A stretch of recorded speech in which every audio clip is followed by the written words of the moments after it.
కవిటి మండలంలో అత్యాచారం ఘటన వెలుగులోకి వచ్చింది. ఈ కేసులో నిందితుడిని పోలీసులు అరెస్ట్ చేశారు. కవిటి మండలంలో అత్యాచారం ఘటన వెలుగులోకి వచ్చింది.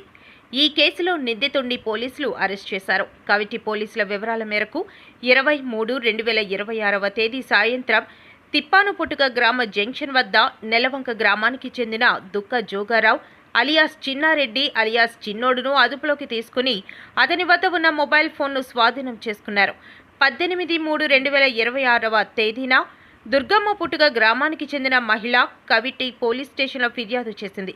తన రెండవ కుమార్తె మానసిక సమస్యతో బాధపడుతూ ఉండగా 11/3/2026 తేదీన అక్క ఇంటికి వెళ్లి తిరిగి వచ్చిన తరువాత అనారోగ్యానికి గురైందని తెలిపింది. అనుమానం రావడంతో ప్రశ్నించగా నెలవంక గ్రామంలోని శివాలయం వీధిలో నివసించే నిందితుడు తనను ఇంటికి తీసుకువెళ్లి అత్యాచారం చేసినట్లు బాధితురాలు వెల్లడించింది. ఈ మేరకు కేసు నమోదు చేసిన పోలీసులు దర్యాప్తు చేపట్టి నిందితుడిని అరెస్ట్ చేసి రిమాండ్కు తరలించినట్లు తెలిపారు.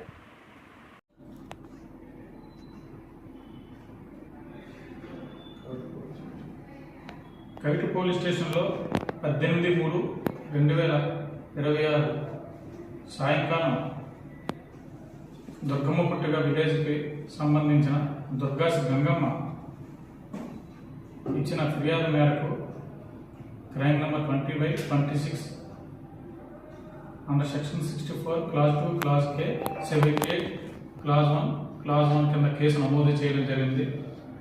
ఫిర్యాదులో భాగంగా ఆవిడ తన చిన్న కూతురైన దుర్గాసి పుణ్యవతి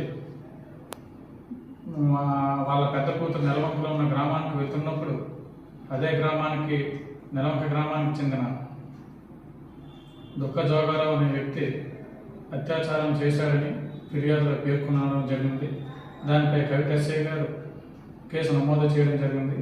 దానిపై ఇచ్చాపురం సిఐ నేను ఇన్వెస్టిగేషన్ చేయగా ఈ దినం అనగా 21/1/2026 సాయంకాలం 5 గంటల సమయంలో సదరు దుక్క జోగారావుని తిప్పానుపుట్టుక జంక్షన్ వద్ద అదుపులోకి తీసుకుని అరెస్ట్ చేయడం జరిగింది. తదుపరి రిమాండ్ నిమిత్తం ఇచ్చాపురం జేఎంఎఫ్సి మేజిస్ట్రేట్ గారి వద్ద ప్రొడ్యూస్ చేయబడుతుంది.